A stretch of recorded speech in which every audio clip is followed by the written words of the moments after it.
And good afternoon to yet another episode of Territories Talk. What is Territories Talk, you ask? Territories Talk was founded, the online version was founded in 2021, which gives us an opportunity to those of us in the smaller islands such as Bermuda, Cayman Islands, Virgin Islands, so on, to discuss issues that are pertinent to our islands because often in global media or regional media, the smaller islands don't get any exposure, right? That's being frank. Also, as smaller islands, we have 99% commonalities in regards to our economies, social issues, challenges, and it's very good for us to get together as smaller islands and discuss these challenges and possible solutions because what is happening in Bermuda is happening in the Virgin Islands, and they may have a solution that we don't have or a suggestion that we haven't thought about. And it's just basically we are family. So that's what territories talk about. So today's show, I'm very honored to have as a guest someone who has been a mentor to me over the last few years, whether it be via CARICOM or other issues regarding the smaller islands. And without further ado, I'm going to bring him on and allow him to introduce himself. But again, he's a very special guest and very special to me. Good afternoon, sir. How are you? Good afternoon, my brother. It's so good to be here with you. Well, you're not actually here with me, but we go online. Yes. Yes. Well, I am Benito Wheatley, the special envoy of the Premier of the British Virgin Islands. I am also the BVI's CARICOM ambassador, OECS commissioner, and ACS ambassador. I'm also the vice chair of UN ECLAC and also the vice chair of the CDCC. It's a pleasure to be here again. What is CDCC? The Caribbean Development and Cooperation Committee. Okay. It's a subsidiary body of UN ECLAC. So in 2 minutes or less, tell us who is Benito Wheatley and where is Benito Wheatley from, for those who don't know. Well, I am from the British Virgin Islands. We are an overseas territory striving to achieve a full measure of self-government. And in that process, we are reaching out to other countries to establish our international relationships. Okay. So, for those who don't know, what's the size of British Virgin Island? What's the population? What's the economy? We are under 40,000 people. At the moment, we're doing a census. We'll have the final numbers in short order. But the economy is based on two pillars, tourism and financial services. Mm-hmm. Tourism accounts for the bulk of GDP, while financial services accounts for the bulk of government revenue. Sound like you have the best of both worlds. Well, it works for us. So, as the overseas territory, like let's dispense with the formalities. We're colonies, right? That's what we are.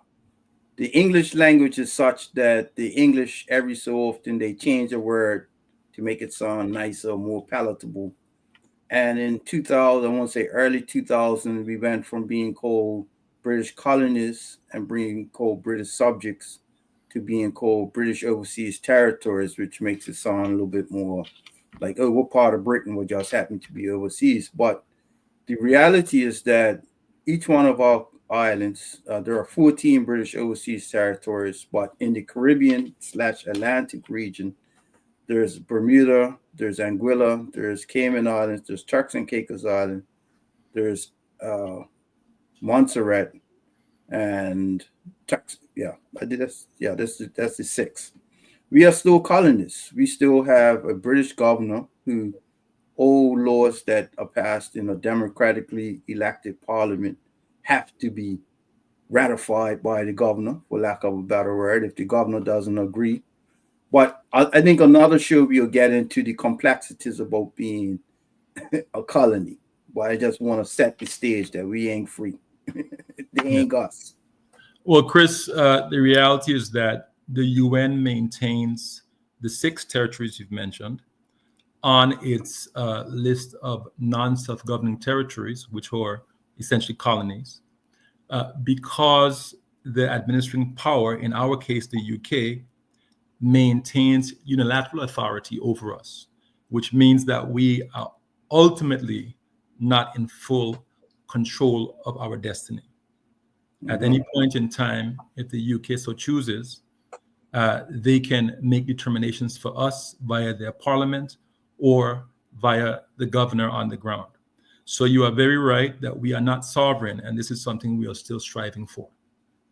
So the British perfected this thing called divide and conquer, right? Where when you look at a global map, you're saying how did this small little island, right? Which is what Britain is a small little island, conquer Africa, Asia, half of the Americas, so on and so forth, right? So that's not necessarily, I'm not going to go through history right now, but specific to where we are now as overseas territories, how is it that the British is still maintaining, being able to for lack of a better word, as you said, at their given whim, can still dictate to us? Yeah, well, you see, the idea after 1945, Chris, was that the administering power, the UK in our case, was supposed to assist these colonies at the time with their development, their political development, their economic development, to get them on the path of achieving a full measure of self-government where they can take care of themselves, be responsible for themselves. And so we are still in that process. We are still refining and strengthening our institutions. And it is for the people of the overseas territories to decide that they are ready to go out on their own to achieve a full measure of self-government, whatever form it may take. Mm-hmm.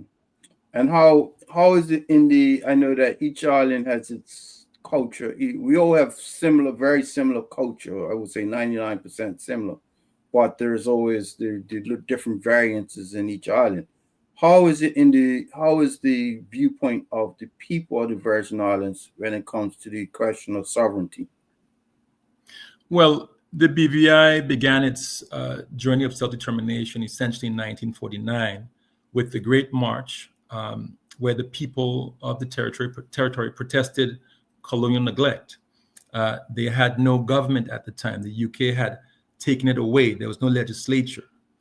And after that protest in 1950, the legislature was restored. And that was the initial step towards self-governance. So since that time, it's been 7 decades, we have continued to grow and advance economically and politically. And people on the ground understand that we have been on a journey of self-determination. And I believe that they understand that that journey is not over and there are further steps to take. Okay. And so what are some of the ways that you all are using to help educate the people? Yeah. Well, the big highlight for us was that last year in August, the UN Special Committee on Decolonization deployed a visiting mission to the territory to assess the progress of decolonization and to gauge the people's views on their political future.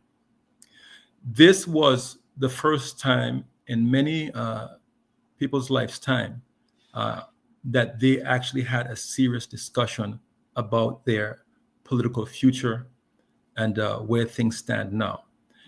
So the views that were expressed essentially stated that we would like more information about what self-determination means, what are the options for achieving a full measure of self-government, but people understand that we have further steps to go.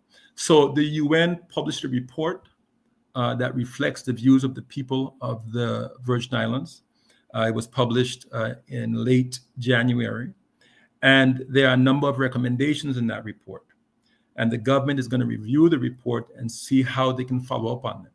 So first of all, the first recommendation, I should say, is that there should be an education program, and that education program should give the public a sense of, what are the options for self-determination in terms of achieving a full measure of self-government. So you have independence, you have free association, you have integration.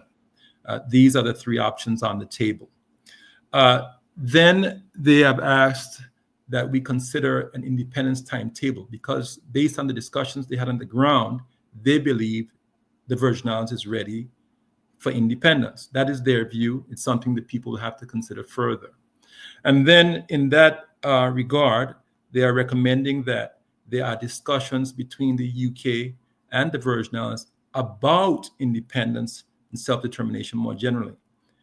They have also suggested that a UN-appointed arbitrator perhaps should be considered to help those discussions along. And then finally, the final recommendation is that the people of the Virgin Islands consider whether or not a referendum is the way to go in terms of independence, free association, or integration, or whether it is a mandate that must be given at an election to take the country toward independence or free association or integration.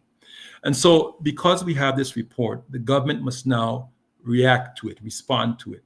So we will be considering that in the near future, Chris. Okay. All right.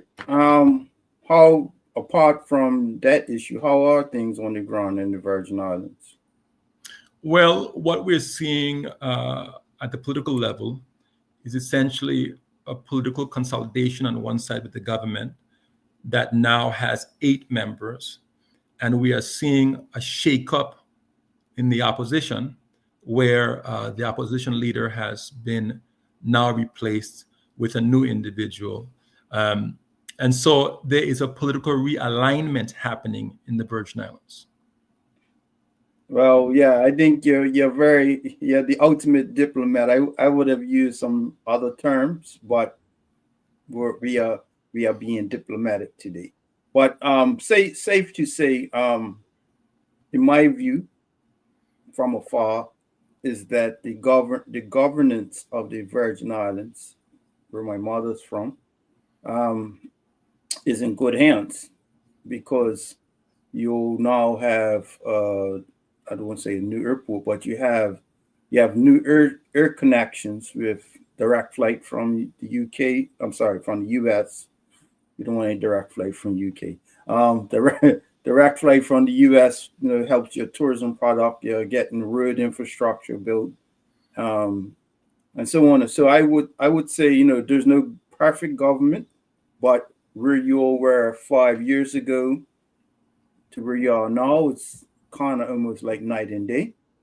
So I would say to those who are elected, carry on. Yeah, well, no, certainly we are making progress on things like our recovery from Hurricanes Irma and Maria in 2017. We recently got a loan of $100 million. That's being deployed. The roads are being fixed. There's other infrastructure that we are going to complete rebuilding. So that is a very good development for the people of the Virgin Islands.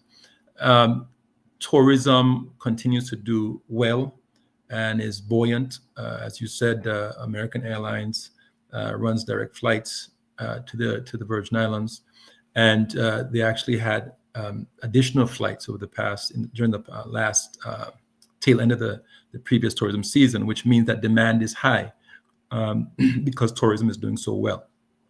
Of course, we can do more, and we will be doing more, because we have to look at expanding the airport, some of our seaports. We have to upgrade them, rebuild them, and that will also bolster our ability to receive more tourists and enhance our tourism product. All right. So as we spoke earlier, the Virgin Islands, like other overseas territories, are members of several different organizations beyond just having the glory of being your colony. This will be one of them. Tell us about this. Tell us about the overseas, on a broader picture outside of just the British Virgin Islands. the overseas territories are part of this organization. Can you tell us a little bit about that? Yes, the Caribbean community has most of the Caribbean countries and territories included in its membership, including the British Virgin Islands and Bermuda. We are longstanding associate members of the organization. And very recently, we've seen the accession of Curacao as an associate member, the first from the Dutch-speaking territories of the Caribbean. And we also saw the preliminary accession of Martinique, who will become a full associate member as soon as the French Parliament ratifies its agreement. So CARICOM is a community of Caribbean states and territories. And being in a community together allows us to pool our resources of different kinds to make decisions together in the best interest of our people and our region. And, inviting the remaining territories that are not a part of the bloc at the moment is a positive thing for both them and for the community. The community will help us to weather the challenges that we would otherwise not be able to do so on our own. Yeah, and that's the thing is, again, going back to the whole premise of divide and conquer, right?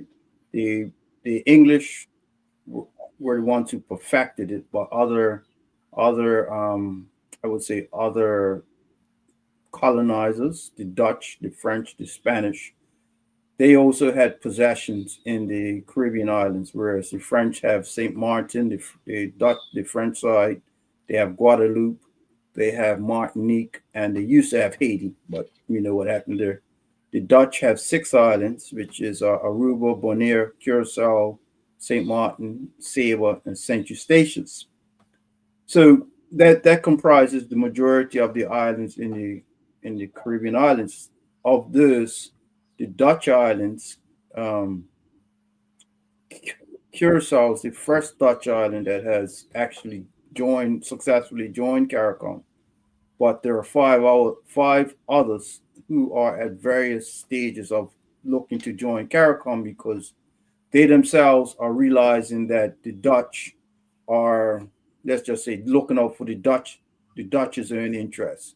Example, in Bonaire, the Dutch people from Holland, they have actually gentrified Bonaire, whereas native Bonaireans are now become a minority in their own island. And the Dutch have come there, they've brought up property, they're attempting to change laws to suit themselves. And it does not bode well for native Bonaireans. The similar is happening in St. Martin. Similar is going to happen in St. Eustatius, which is a population of all of 4,000 persons. It's not hard to it's not hard to change the balance. So I say that in the sense that when these islands look around and they realize, yeah, those guys may be English countries or they may be whatever, but those are our brothers and sisters. We all came on the same ship. Some were left off in the Dutch island, some were left off in the French island, some went on to English islands. But we're all related, right? And we have the similar issues of economies that are based off of tourism, needing to import goods. So I think it's a very good sign to see not just a Dutch island joining, but a French island, because what's that telling the remainers? Come on board. Yeah. Well, just to the point you're making, the people of Bonaire have not been treated fairly, in my view, and I believe in the view of many other people. And because of that, recently, the Organization of Eastern Caribbean States, OECS, has issued a statement saying that they will support the people of Bonaire, the local people of Bonaire, in their struggle against what has happened to them in terms of their island being partially incorporated into the Netherlands. This was done without their consent, and in the interest of democracy, which the Netherlands government and people enjoy for themselves, this was not respected in the case of the local people of Bonaire, which is why they are appealing to CARICOM and have appealed to OECS for support to help address their situation. This is also a good reason why the other territories in the Caribbean should consider having closer relations with these regional and sub-regional organizations. They will provide a bit of diplomatic shelter and mutual support when such things are happening. So we should never underestimate the benefit of being in a community where we can receive support from each other. Yeah, and recently, speaking of such, St. Martin, I said, is part of the French Caribbean. They joined the OECS, correct? Yes, we were very, very pleased to see the accession of St. Martin to the OECS. It complements the previous accession of Martinique and Guadeloupe, that are also French-speaking. And they will be very valuable members of our community. Their people will have closer contact, and the government will have closer contact. I would only say that because St. Martin is an island that has a Dutch side and a French side, that we would also expect the Dutch side to follow in joining as an associate member to complete that process. So the people of the island on both sides are members, associate members. Yeah. Yeah. So the thing is that basically what we're seeing is a trend towards the smaller islands coalescing together, right? Because some of the challenges we have, I wouldn't say we have, I don't want to use the word mutual enemy, but we have someone who is mutually affecting all of us, right? In the right down to our basic ability to eat food. We have a challenge going on right now. You want to speak to that? Yeah, well, across the Caribbean, we have a challenge with inflation. We import the large bulk of our goods, and the price of those goods is already higher because of shipping costs. Of course, energy costs. These things make a difference. And if you now add the issue of tariffs, it will compound the problem and make prices rise even more. So we have to ensure that when it comes to food in particular, our people can still afford to go to the supermarket and shop so they can feed their families. Now, what does this mean for us in terms of a policy response? Well, we have to diversify our trading relationships. Right now, the U.S. is the primary supplier for most of us, but we cannot continue to simply import from the U.S. with prices rising. We have to find solutions. So that is where, depending on ourselves as a region, can help. We should be doing more trade with each other, particularly in agricultural goods. The OECS has very good producers in Grenada, St. Lucia, St. Vincent and the Grenadines, Dominica. They produce quite a bit of agricultural goods, and we can benefit from purchasing those goods. That should be cheaper and healthier for our people. The challenge we have is that we don't have regular shipping lanes between that part of the Eastern Caribbean and further north where we are. And of course, Bermuda is much farther afield. So we need to establish a stronger trading relationship with the other members of OECS and CARICOM more generally, for that matter. But certainly for BVI, our closest partners are in the OECS. We're also looking at the Dominican Republic, that is a bit north of us, with whom we think we could have very good trading relationship, a very good trading relationship, and get some of our costs down when it comes to bringing in food. Yeah, I think the challenge is twofold, right? That on one hand, yes, you have to have the source, but if we go into the grocery stores in I'm just gonna add that for now, right? This isn't a grocery store in the Caribbean, but it could very well be. If we went into right way down in downtown Redtown, or if I went into in Bermuda we have Marketplace, it's 99% the same goods from America that people are consuming. So this is a segue. We're not going too far into it, but just as a segue, part of the challenges that we're facing in the Caribbean is also obesity, sugar diabetes, renal failure, meaning kidney failure, because partially off of the diets that we are eating. So one of the things you spoke about earlier was healthier foods, right? If we're bringing in something from America, it's most likely processed heavily.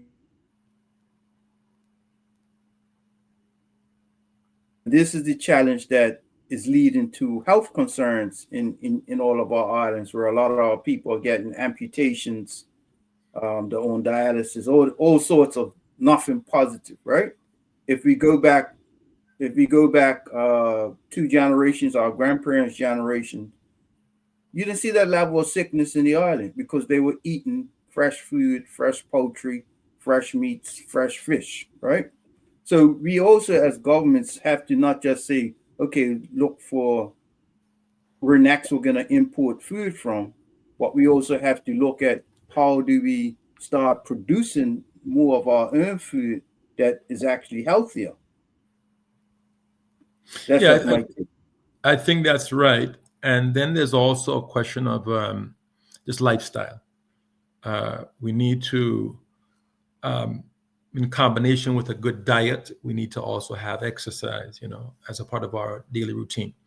And things like just walking 15 to 20 minutes a day or exercising 15 to 20 minutes a day will make a difference. But we need to balance our diets.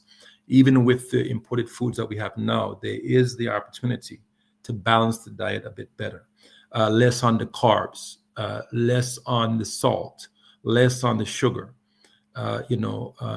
eating more fruits, more vegetables, those which you have access to.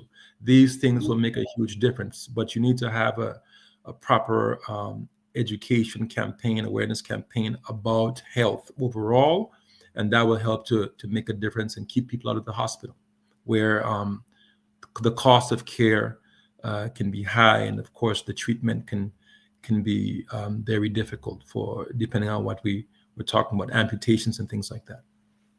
Yeah, and unfortunately, these are problems that we are seeing right across the Caribbean, and especially in the small islands, where a lot of times we have to fly our people out for procedures because our infrastructures don't have all these specialists, the cardiologists, the oncology treatment, so on and so forth, which adds, it just keeps adding to the problem.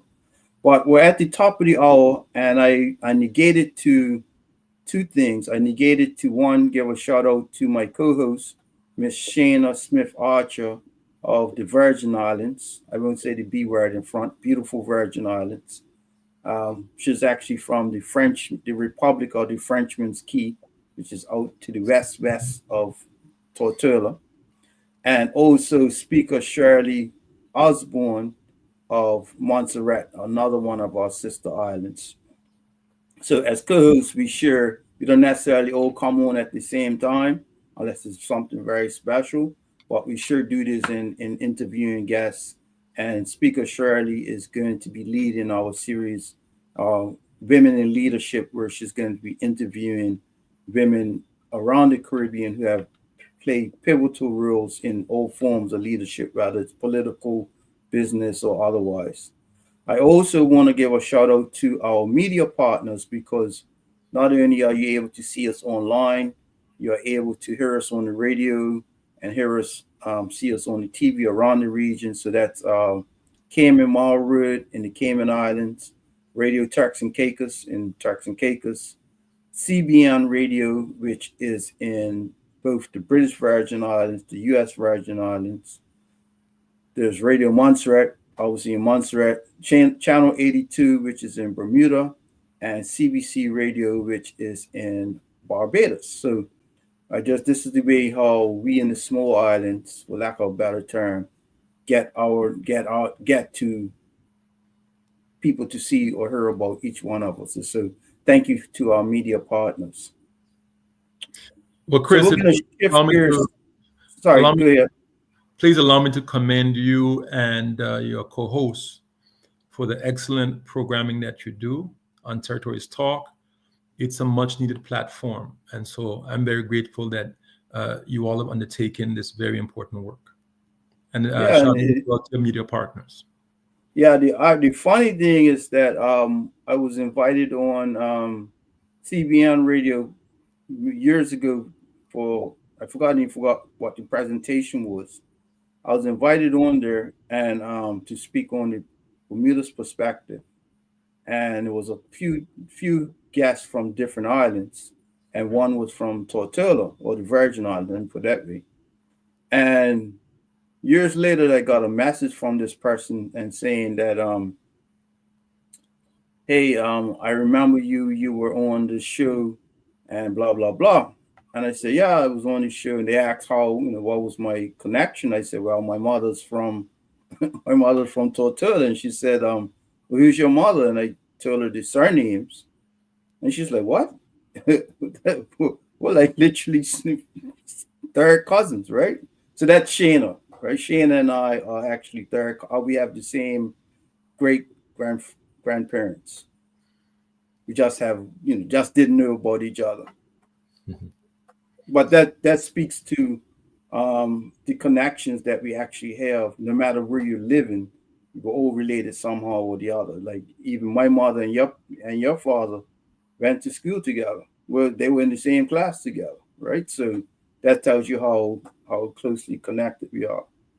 While we're on the subject of women in leadership, I would like for you, Special Envoy, to give a special recognition to this person. Oh, yes. The newly elected Premier, the Honorable Cora Richardson.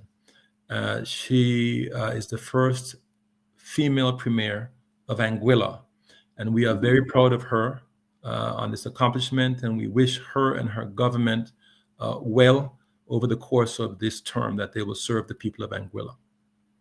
Yes. So for Anguillians, which is actually maybe 100 miles to the east of, how far is Anguilla from Tortola? Not that far, right? No, it's not far at all. Yeah. I think by plane it's maybe like 20, 30 minutes. Yeah. So a lot of Anguillians actually are now have taken up residence in Tortola, like the Vantapools, some others, but for them, for sure, some of the Harrogans are from Anguilla as well. But it speaks to the closeness we are, and also for Anguilla in particular, speaks to the progressiveness of not only having a vibrant democracy, but you have joined the regions, that some of the islands that have had women leadership. So we're hopefully looking forward to Premier Richardson Hodge coming to CARICOM, and so that means that the Honorable Mia Motley would not be the only female leader there, because it does in the 21st century, when you have 22 Caribbean leaders and only one is a woman, it does look sort of regressive to some extent, right? Well, it will certainly be good to have her in the ranks, and I had the pleasure of meeting her last week in St. Martin at the OECS Authority meeting. She's a very pleasant but serious woman, and we expect much from her. Okay. And while we're talking about St. Martin, I just want to give a shout out to the people of St. Martin. who lost someone who did much for St. Martin. This is Mr. Troy Washington. He was head of what they call GB, which is basically their electrical provider for the last 3 or 4 years. And prior to that, he was helping to run the Princess Juliana International Airport. So again, most people in St. Martin actually emigrate from other islands that are close by. So we never know who his family is. Well, I just want to give a shout out to the people of St. Martin on the passing of Mr. Troy Washington. Yes, deepest condolences on his passing. So tell us more about ECLAC, because a lot of people don't know what ECLAC is. It sounds awfully like AFLAC. Yes, ECLAC is the United Nations Economic Commission for Latin America and the Caribbean. Mm-hmm. And sorry, say that again. I made a mistake with the slide. No problem. ECLAC is the United Nations Economic Commission for Latin America and the Caribbean. And it is the system, it is the institution within the UN system that essentially helps to coordinate the economic development and transformation of the Latin America and Caribbean region. There are a number of different forums that ECLAC provides where the representatives of the governments of the countries of the region come together to discuss how we will address our problems, how we will advance sustainable development, how we will respond to climate change. So it's a very important organization for our region, and I am pleased to be a vice chair of two of the bodies within UN ECLAC. Mm-hmm. Yeah, so for a lot of small islands, what happens at times is that we don't realize the value of being involved in organizations such as ECLAC. What is being done by ECLAC and others to actively encourage participation or increase participation by the smaller islands? Well, what ECLAC did is they created a subsidiary body specifically for the Caribbean to bridge the language barrier between Latin America, which speaks Spanish primarily, and the Caribbean that mostly speaks English. And that body is the Caribbean Development and Cooperation Committee. So we have our own kind of separate subsidiary organization in which we can discuss our own problems and challenges. And that body is facilitated by the ECLAC sub-regional headquarters for the Caribbean that is located in the Port of Spain in Trinidad and Tobago. That office is headed by Miss Diane Corliss. She is of Jamaican descent and very dynamic. And through her efforts, she has done her best to reach out to all of the islands in the Caribbean, their governments, their people, to encourage them to participate in this particular subsidiary body. The current chair is Trinidad and Tobago, and BVI is a vice chair. So in my role, representing the BVI as vice chair, I am reaching out to all of the overseas territories who are associate members to ensure that we are engaged and involved with the work of ECLAC and CDCC more specifically. Okay. All right.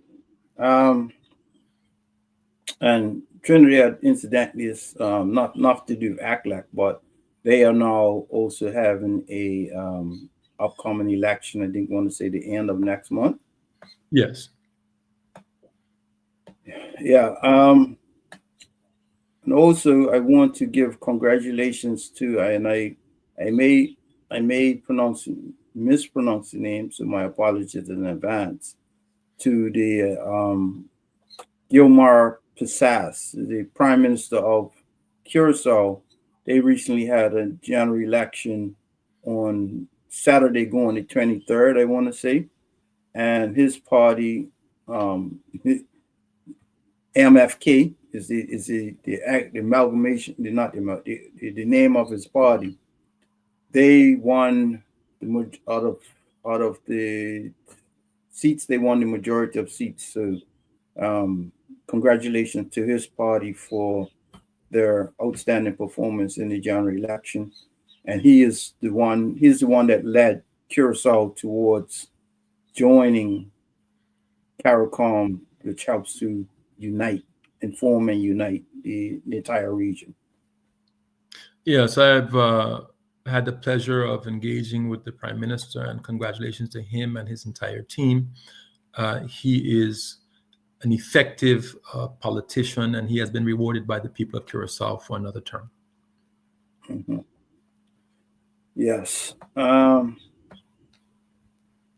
And in regards to the C24, how often does the C24 meet? The C24 meets just about 3 times a year. They have their organizational session in February. That's where they have their internal elections, and also they agree the program for the year. They then also have a regional seminar on decolonization, which takes place in May.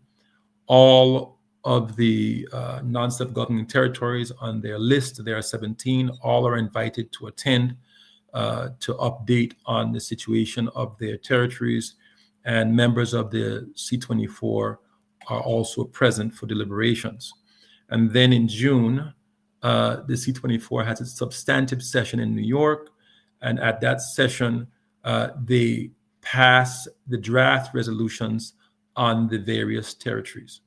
Thereafter, they do not meet, but the chair will update ECOSOC and the Secretary General on the outcome of the work of the committee.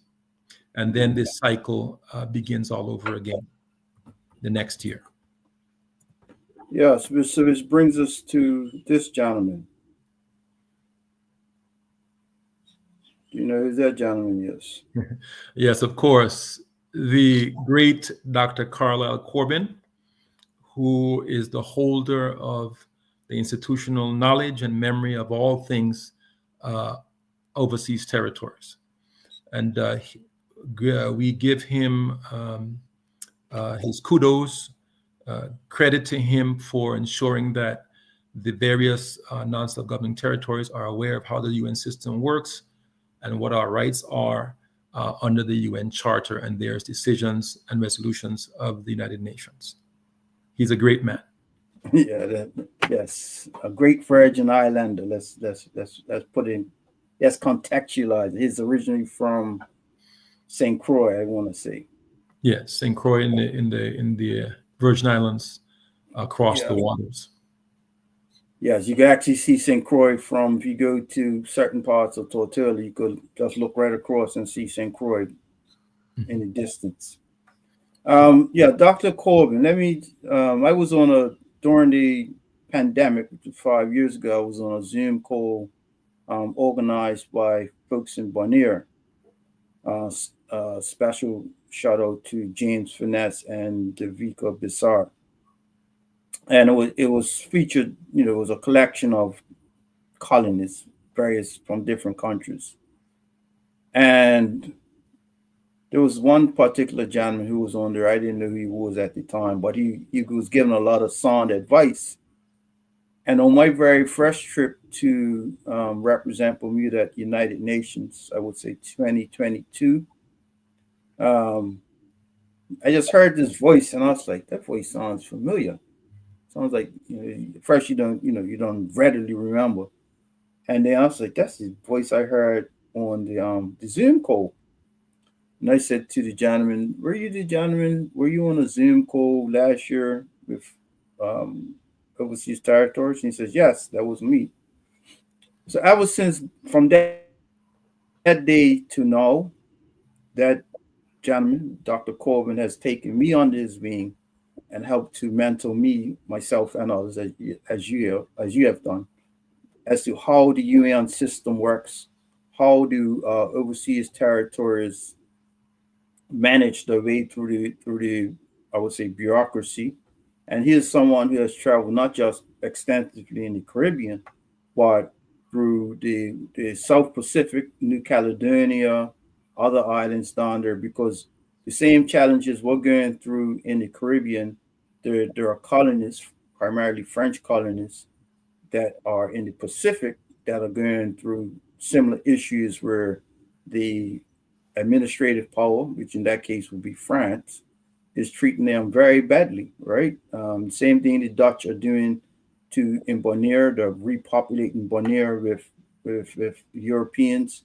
The French are doing in New Caledonia and some other islands. So I say all that to say is that I want to give him kudos for his work and more importantly, his humility in seeing a young brother such as yourself and myself, and taking us under his wing and helping to guide us, not for any monetary reward per se, but to see the Caribbean move forward. So I just want to thank Dr. Corbin for all that. He's been a guest on this show years ago, talking about decolonization.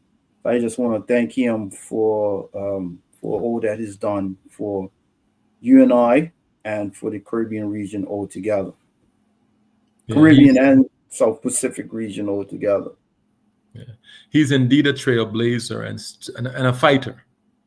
Yeah, and he's still at it. And I also want to say thank you to him for all he's done for us. He's an amazing man. Mm-hmm.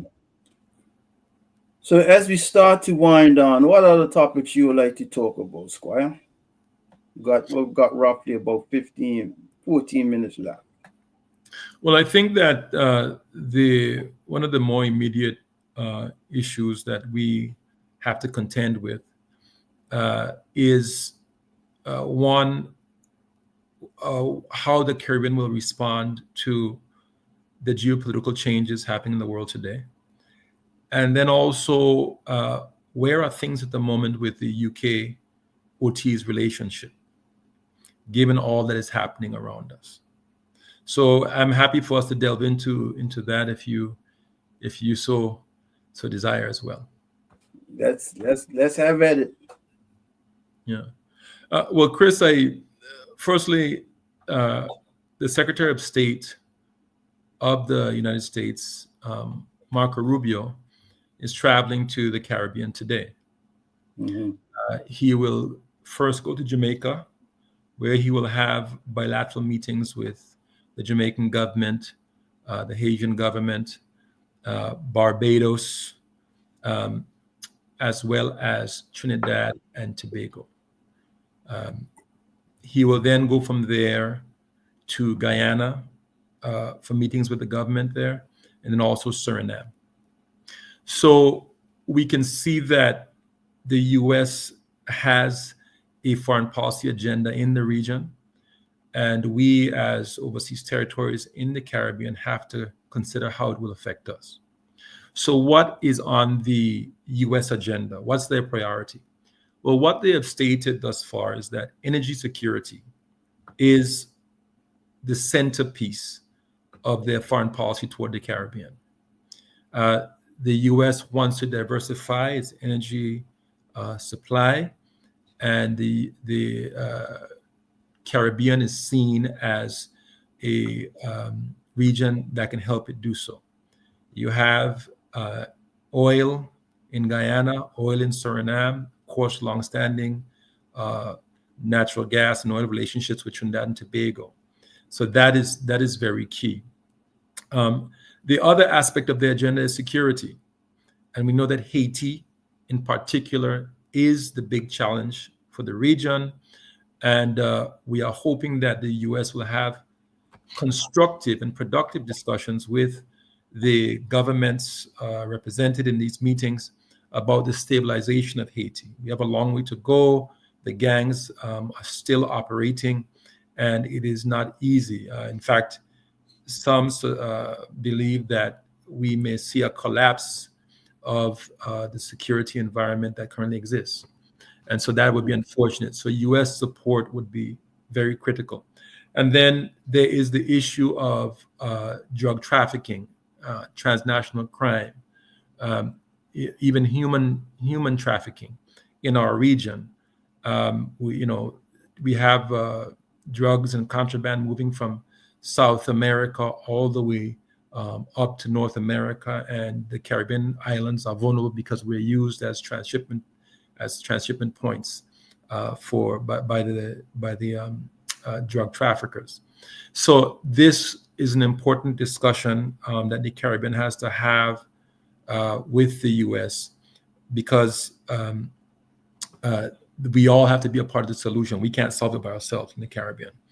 And then the last thing I would say on the Caribbean agenda in that regard is, how we deal with guns flowing into the Caribbean from the U.S. How do we deal with that issue? The U.S. has to be supportive of the Caribbean in responding to that challenge. And as the Trump administration makes cuts to its own services as government, including the National Oceanographic and Atmospheric Administration, NOAA, we have to think about how it affects us, because NOAA assists us in terms of tracking hurricanes and that kind of thing. And the hurricane season is just around the corner. So we have to ensure that we maintain a working relationship with NOAA so that when these hurricanes come, we can use the satellite imagery, and we also would have U.S. support if there is a need for an emergency response should any Caribbean country get hit.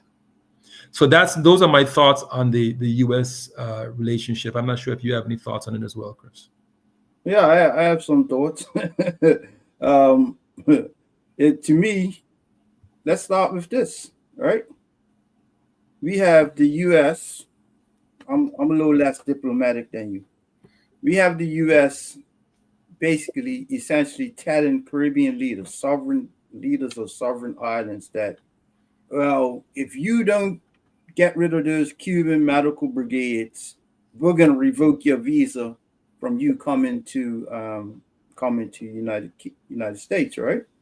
And I would say one by one, not everyone has outright said it as plainly, but one by one, Caribbean leaders, whether it be Honorable Ralph Gonsalves, former Prime Minister of Trinidad, Dr. Keith Rowley, or PM Motley, has said straight up, like, you could take my visa. I'm not getting rid of the Cuban health program, because the Cubans have been not just good ambassadors, but they've helped to save the lives of Caribbean people.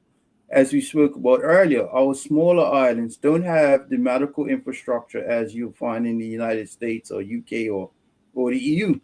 We have to rely on, so not all of us, but many of us have to rely on Cuban medical brigades. Cuba has a population of over 10 million.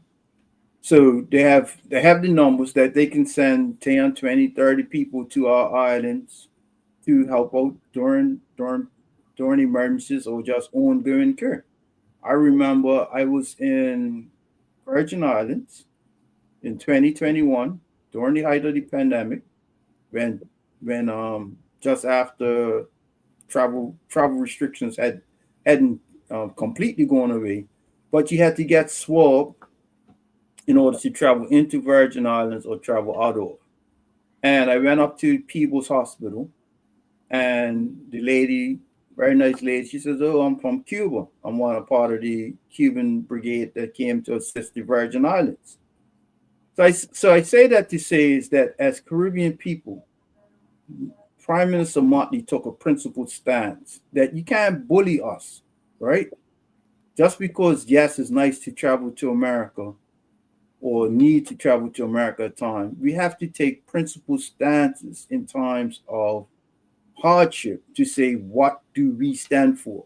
Because if we don't stand for anything, right, whether it's the US or the UK, they will come along and say, and just continue to dictate to us. So what's the sense of saying that we're independent or almost independent or looking to be independent when a foreign power can dictate to you exactly what to do in regard to the healthcare of your people? They're not saying oh, well, we're going to send, instead of Cubans, we'll send 50 Americans to help you out.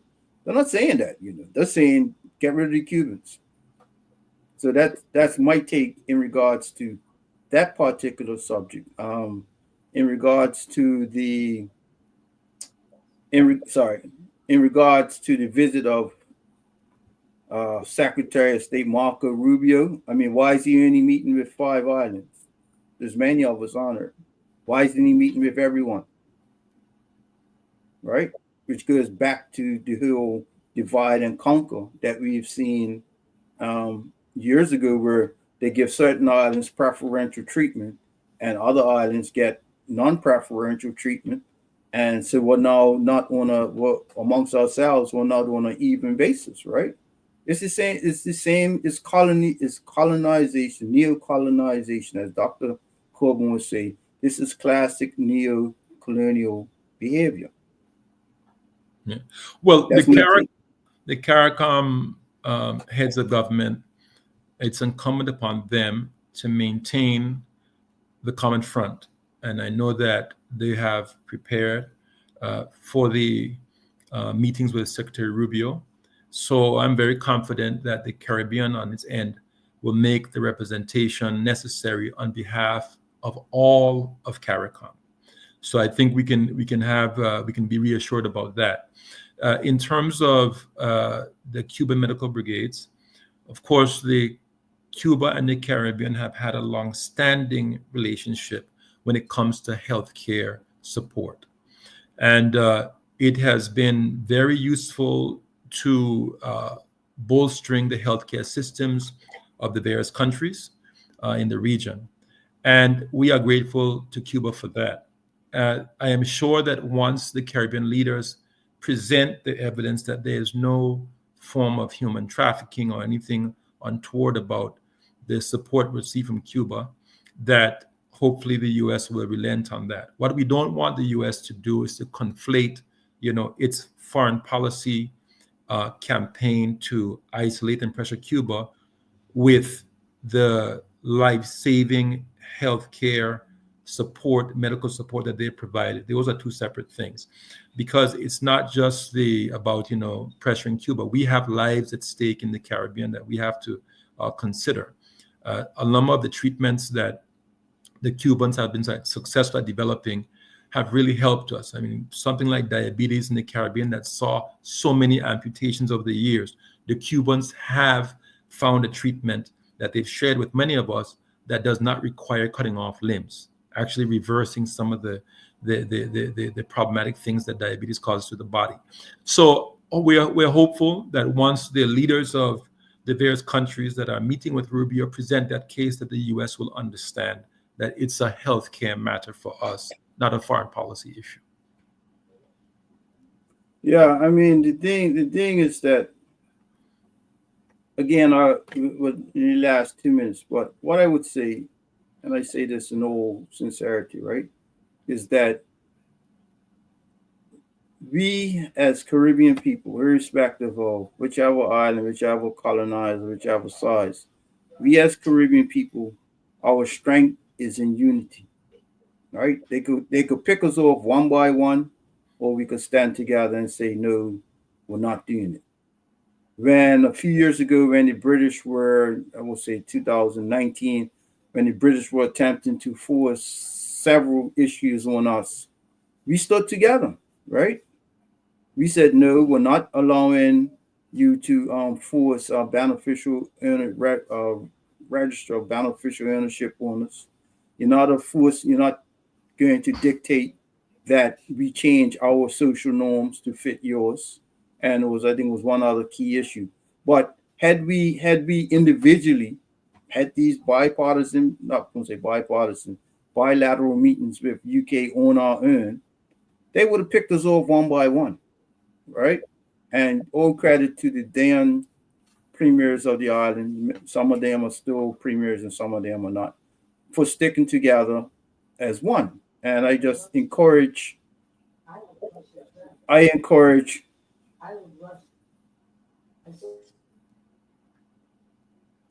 I would encourage us to continue to encourage our premiers to continue to stick together? Yeah, I think that's the right course of action, Chris, and solidarity is very important. Before we wrap up, and I know we have to do that in just about 1 minute, but just wanted to say one word about the UK-OT relationship. The JMC held in London in 2024 was basically an introductory meeting between the OTs and the new Labour government. Since then, we have been working on what the priorities are in shaping a new OT UK agenda. That work continues.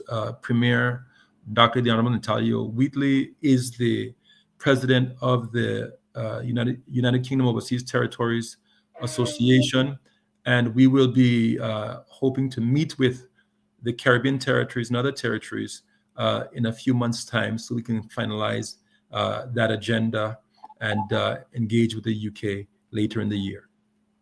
Mm-hmm. All right. Well, tell Honorable Premier Natalia Wheatley, you all have kind of same name. Coincidence? But tell the Honorable Premier hello, and we look forward to him being a guest on the show one day to speak to what's going on in the Virgin Islands, the positive and the not so positive, and his vision for more united overseas territories and Caribbean, because he has done a lot of leg work to keep the overseas territories ahead of the curve, or as ahead of the curve as could be. Okay. I will certainly do so, my brother. And I want to just thank you for inviting me to be on the show. You're a special person to me, and I always enjoy engaging with you. So thank you so much for the kind invitation. It's been fun. As they say in the Virgin Islands, I should have started off by saying, "What's going on, my son?" So yeah, give a shout out to those special folks where you are. Give them my regards. I hope to see them one day soon, and we will continue the conversation with other envoys and ambassadors from other overseas territories. This is Chris Famous signing out. Once again, shout out to my co-host Shana Smith Archer in the Virgin Islands, Speaker Shirley Osborne of Montserrat, and thank you to all our media partners in Cayman Marwood, CBN Radio, Channel 82, Radio Turks and Caicos Island, and also Radio Montserrat.